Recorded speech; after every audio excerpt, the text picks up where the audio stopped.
यहाँ मैं सो के उठ के आ गई थी। हम थे बुआ के घर पे, फिर पापा बाहर बैठे हुए थे, बुआ से बात कर रहे थे। इतने में मैंने कहा चलो पापा की गोद में फिर से एक नींद लेते हैं। फिर इतने में ये देखो मैं पापा की स्माइल, फिर मैं लेटी हुई थी पापा की गोदी में। मैंने कहा ठीक है पापा। उसके बाद में बुआ कर रही थी खाने की तैयारी। फिर यहाँ पे ये बाहर कर रहे थे गाड़ी को साफ़, फिर पैकिंग वैकिंग करके बैग रख रहे थे। फिर इतने में बुआ ने इनका मान सम्मान किया, मेरा किया, फिर मुझे पैसा ही पैसा दिया भाई।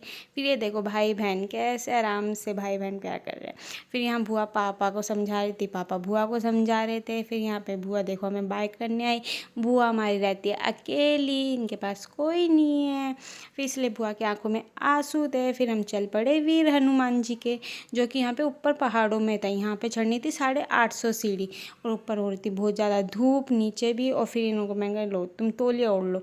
हम पहुँचे ऊपर, ये दर्शन कर लो बालाजी के। फिर हम पहाड़ों के बीच में थे ऊपर जाके। फिर इनको बकरी मिली, फिर ये बकरी को प्यार करने लग गए। फिर हमने खाया दाल चूरमा बाटी, जो कि मैंने मांगा था। फिर उसके बाद में हम निकल पड़े ये गाँव की ओर। फिर बाद में हमें ऊँट मिले रास्ते में। फिर हम पहुँच गए पापा के गाँव में। गाँव में पहुँच के फिर ये देखो अपना ही गाँव है भाई, अपना घर है। फिर उसके बाद में ये देखो पापा का घर जो मेन गाँव में है वो वाला। यहाँ बाहर बैठी थी बुआ, फिर इनके पैर छुए। फिर ये देखो बाय।